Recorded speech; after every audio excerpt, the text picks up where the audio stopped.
Welcome back. This is our final video for week 4 in digital photography, 2020, the year of the COVID. So, environmental portraits. I want you to think about both of those words. When you talk about something in its environment, what does that mean? And when we talk about portraits, what do you think about?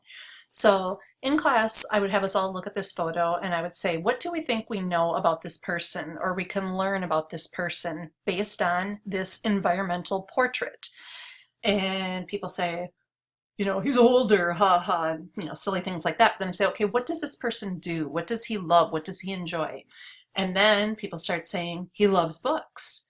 He's maybe a writer. Maybe he's a lawyer, and those are law books. He's a professional of some sort. So we start getting a story. If this were just a headshot of this person on a green or a marbled background, it wouldn't tell nearly the story that this does. It is 100% a portrait. He is staged, he is positioned, he is looking at the camera, but the environment behind him is help telling the story. So, what is an environmental portrait? It's portraits taken of people in a situation that they live in, work in, rest in, play in, and or a place that says something about who they are. So, for example, that guy, we can assume that maybe that's his home or his office, and he clearly loves books. So an example would be a builder on a building site. So Builder Bob, it's not a headshot of Bob, it's Bob in his Carhartt work gear with his boots on, proudly standing in front of a building site that he's working on. It's a shopkeeper with their logoed shirt and their name tag standing behind the register, looking very proud about their business. A child in his room, I put this on here just to be very careful and reiterate the difference between a candid and an environmental portrait. If you stage this and it's your child in their room and he loves Legos, Lego crazy. He's wearing a Lego t-shirt. He's got Lego bedspread. He's got his Legos everywhere, and he's looking at the camera holding some Legos and posed. That tells a story. That's an environmental portrait. If you just walk into your child's room, tell them to, hey, look over here, I'm taking your picture, that's a candid, not a portrait. If they're not looking at the camera, it's especially a candid. So here's kind of the continuum of portrait. Think you're in the studio, there's a fake background, you're sitting on a swivel chair, they're tilting your head. Environmental portrait, the man sitting in his library. And then a candid would be him sitting in that same library, but looking away, not looking at the camera, not having any clue that you're taking it. That's the candid part. So they're purposely posed. The portraits are purposely posed, and candid shots are almost accidental. They lie in between. Why would we want to take these? If you think about magazine articles, quite often if you're reading them and they have photos of the subject, they support the article that you're reading. It's not just a headshot that's boring. It's the rock and roll legend sitting in their home studio with a guitar smiling at the camera. So they give context to the subject, they give points of interest, and they help your subject relax. Sometimes this is the biggest one. They also give the viewer of your shots insight into the personality and lifestyle of your subject. This whole idea of helping your subject relax, if you think about senior photography in the last, a long time, quite often, now especially, we take those seniors and we take them places outside. We let them pose on the football field with their uniform. We let them pose with their horse. We put a football in their hand and they're wearing their football jersey. Things like that really help your subject relax. Versus, quite frankly, when I was a senior, you might have had a shot with your football jersey on, but it was taken in a studio with a fake backdrop and it was just totally different. So this is why we do this. So question for you, is this an environmental portrait? I'll give you 2 seconds to say yes or no in your head. And the correct answer is No. This is a portrait, but it's not an environmental portrait. We have no idea what this background is or what's really going on here. Quite frankly, and honestly, this probably is an authentic Bolivian woman in her element, but we can't see anything behind there. And because of that, this could just as easily be taken in a studio or, at Disney or something like that. However, is this an environmental portrait? Yeah, well, it's better than the other. We definitely have context. We can see that it's a Bolivian woman at a street market doing something, but this one is more candid. They may not know that this shot was taken at all. So what if this person were intentionally looking up at the camera, holding some of her tamales and being very proud, and this young girl was either looking at the camera or looking at her? A staged photo telling a story, that's what an environmental portrait is. So you're going to take these. How do you go about doing it? Not just for this class, I'm talking about long-term also. So spend time getting to know your subject. So if you know that for your job, they're going to send you out to a job site and they want you to get pictures of the employees working there.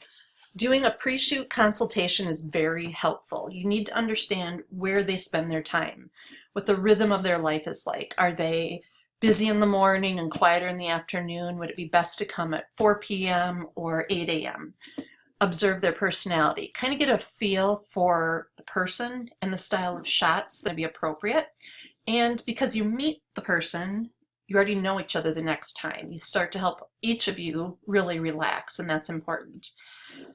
So we look at this picture, and I wrote teacher down here, but is this an environmental portrait? Yes. This definitely tells something about this woman. She is not standing in this backdrop by accident. So she could be a teacher. She could work at a historical society or a museum. She could be a historian.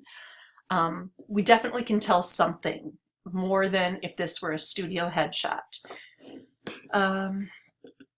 So choosing the location, you need to find something that says something about your subject. It needs to add interest to the shot and help provide context without overwhelming the shot. So again, don't let it distract your viewer away from your main focal point, which is the person. So try to avoid cluttered backgrounds and cluttered foregrounds and colors that are too bright, unless this whole clutter part is what really tells the story.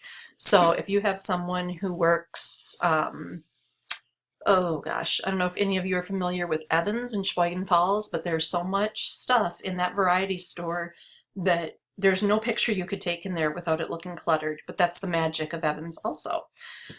All right. How about this one? What do we think we know about him? Man blowing bubble doesn't quite cut it. So is this an environmental portrait? Answer is yes, clearly. It's a portrait. The person knows he's having this photo taken. It's staged. You can tell there's lighting. His face is bright. You can tell they've processed the picture, a little HDR, but that's besides the point. But clearly he's in an environment. You and I couldn't go take this picture most likely. We probably can't get access to this. So he's a coach, he's a manager, he's the bat boy, he's something with Spokane. So this is an excellent example of an environmental portrait. So setting up the environment, you need to know your client and know what look you want and they want, so you can figure out what the background is going to be or the foreground. Sometimes what's in front of them tells the story and they're in the background in focus. Props can make or break an environmental portrait. If they are subtle and naturally fit within the context, they can be very appropriate and add to the image, but avoid things that look a little too cliche or distract the attention of the viewers. Same goes for clothing. Try to be true to the context without getting too outlandish. So you're taking a photo of a farmer. You don't ask him or her to put on bib overalls and a straw hat and hold a pitchfork. If that's truly who they are, and that's what they're wearing when you meet them, and they have a piece of straw sticking out of their mouth, you're going to know that, and that's fine. But you're not going to dress them up outlandishly. All right, so props, interesting angles. Here's one that I certainly wouldn't have thought of. This is perhaps a basketball player, a coach, something like that, but instead of the typical photo on the court, the photographer got up above and shot down through the basketball hoop to get this amazing shot. And again, this is very intentional. You can tell by the lighting on his face. This was not an accidental shot by any means. All right, backgrounds, just make sure it's not going to distract like we talked about, and make sure that it helps tell the story. So here's another one. Is this an environmental portrait? Yes, but it could be stronger, right? But it's definitely better than a typical just portrait headshot. We personally have different opinions of what this person might do or why he's in this background, but some very common guesses are he's a lawyer, he's a doctor, he's an instructor, a professor, something like that. So we're definitely getting more of a story here than we would if this were a plain background. You could definitely get more in here, and maybe if there was like a gavel on his desk or those scales that we associate with law, that would help tell the story too. All right, posing. You have to be the director when we do this. You can't let people just do what they want because it's very awkward for them and for you. So you need to direct them where and how to sit, how to stand, how to act. You're trying to tell a story with the environment. So some of the poses that might seem slightly unnatural or dramatic actually don't turn out that way. They're purposely posed shots that give some drama and sense of style. So the way this person is looking up, there's some drama there. The way he is looking and the way he's lit and the kind of the furrow in his brow. He's very serious. There's definitely some thought here. The expression on the face of your subject is very, very, very important. Consider how it fits into the scene. So not looking at us, but it's very important. He's blowing a bubble. That's like synonymous with baseball managers. I think we can guess that she's really proud of what she does and that she loves her job. So think about the face. Here's another one. This is a magazine spread. And what we can guess about this person is he works at a restaurant. He's a server or a maitre d' or perhaps even an owner who's very proud, very happy to welcome you here, very proud of the food, and it looks like a nice place. So when taking these shots, you should always be talking to the person to keep them engaged. Nobody likes being the subject of a photo shoot, or very few people do, let's put it that way. So take their attention off of the camera, move around, take lots of shots, try different angles, spaces, moods. Take a look at your shots in the back of your camera as you go and see if you think you're getting what you want. And when you do think you have it, wrap it up. Don't drag it out. Their time is important, as is yours. Finally, some shots after the fact when you're doing editing. Some different moods can be added to these portraits. So again, this is a portrait that tells a story, and because of the processing that was done to this, making it look a little weathered and harsh, there's kind of an added feeling to it. All right, so is there a right or wrong camera setting when it comes to environmental portraits? Should it be wide or zoomed in? Should it be blurred or clear? The bottom line is it depends on how you're telling your story. So with a wide angle lens, you're getting a lot of it here. This person, with all the things that he does at work, is telling a story.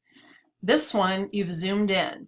And this is too candid, I want to be clear. This is not a portrait of the woman or a portrait of the baby. Nobody knows. But if they were turned around and somehow walking towards you, and that was the story you were telling in some way or form, you could work with a telephoto lens as well. There's not something right or wrong. When you're thinking of exposure, something that you can do is meter for your background first. You want to make sure that this is going to be balanced and get the right lighting. And then if you need to, you can tell that something's different here. They added flash or maybe spotlights on this. So he's really lit up. This is a harsh shadow, and then obviously they've done some processing to this. But is this an environmental portrait?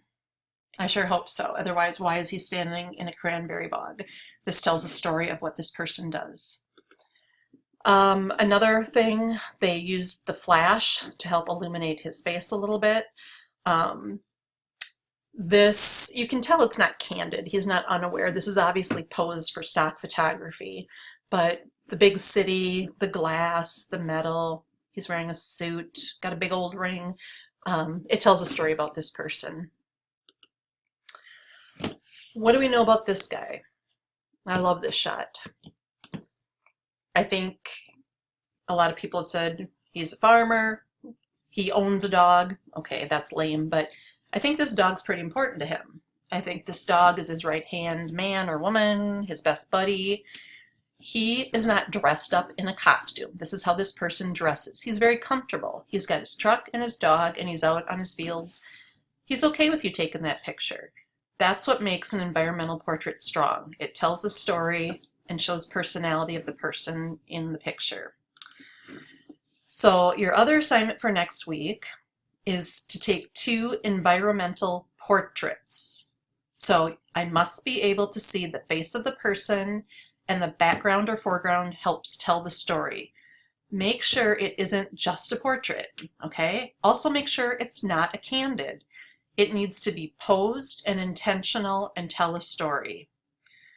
This is also due next week, these 2 photos, and you're going to do the same thing. You're going to upload unedited versions, simply resized to make them not so large, and you're going to include the usual information in a Word document. So caption, where and when taken, what composition principles you used when you set this up, and then how you set up your camera specifically to get that shot and why. In the past, when I teach this in person, we wander around campus and we try to practice these. So we would go into the bookstore and we would ask some of the people working in there if they would stand by a clothing rack and very clearly be the person at the bookstore selling these, or help check out a person with books. We would go into the cafeteria and maybe get a portrait of somebody working in there, smiling, presenting some food. We would do some practicing. And then I would always ask, who can you think of that you know that might be a good subject for this? Again, Corona, my Sharona, is definitely causing us, me, a lot of hiccups in this class. So you aren't going to go hang out with people. I don't even want you thinking about this if you don't know the people, because even if you're 6 feet away, you know, that still isn't, it scares me. So is there somebody in your home that does something? Maybe dad loves his wood shop and he has a wood shop out in the garage, and you can talk dad into letting you get an environmental portrait of him, because it's clearly a portrait of him. It's not a candid, but you can see what he does, and he's maybe holding something that he made or some tools. Maybe mom loves, I was gonna say gardening, but gosh, that doesn't exist yet. Maybe mom is an artist and really likes to paint.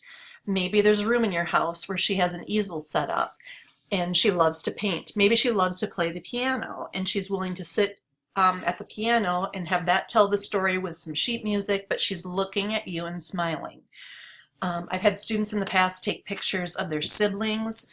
One sibling was really into art and drawing, and they set up a little easel behind her with some of her work, and then she was holding a bunch of her paintbrushes kind of fanned out in her hands and smiling at the camera, which made it very clear that, you know, she was the painter.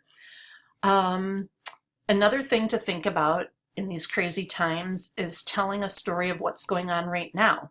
So maybe you are at home with lots of siblings or with roommates, and what story are you telling now? What's changed? So like I've said to you guys, I have my college age kids here, and they're both doing online schooling and trying to get through their sophomore and senior years respectively, and it's a lot.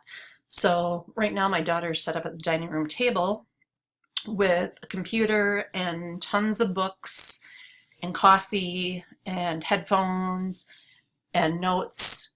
And if I were to ask her, I'd like to really get a portrait of this, remember this, not a candid, maybe I'll do that for another reason, but can you pose and kind of show me, this is what I went through in 2020, this is what my life was like. So think about things that you could do that are a portrait, that tell a story about that person, what they do, their job, their hobbies, their passion, something like that.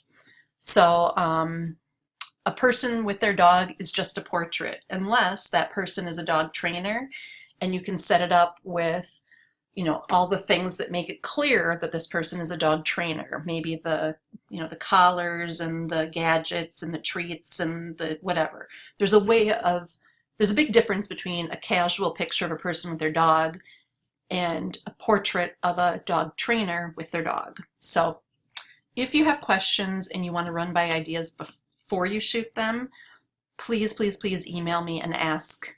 In class, I always have people kick around ideas, and I would help them like, that's going to be hard. It doesn't really tell a story. It's really more of a candid, or yes, that's a great idea. So let me know. So the souk can be absolutely anything. Just walk around wherever you are, inside and out, and have fun, but really concentrate on that straight out of camera. And then 2 environmental portraits. Also, when I stop this video, please look in Blackboard. There are 2 quick videos in linkedinlearning.com about a guy who does some like photojournalism, and he just talks about how he goes out to a site, meets with the person, gets to understand what he does, and then makes plans to go back and take pictures. I need to say pictures. A lot of them are candid pictures. Very few of them are stage portraits. So really think about that when you're watching this, that it's just kind of the overall concept of going out and kind of doing photojournalism. But for this assignment specifically, whoa, don't go to sleep on me. For this assignment specifically, you need to do portraits. Come on. Oh, that's not cool. Oh, all right. That is probably a sign that I'm done. Have a great week. Please email me if you have any questions about anything, or considering switching to next fall if you want to talk through that. Thank you, thank you. I hope you're all safe and having a good time in quarantine, if that's possible. All right, adios.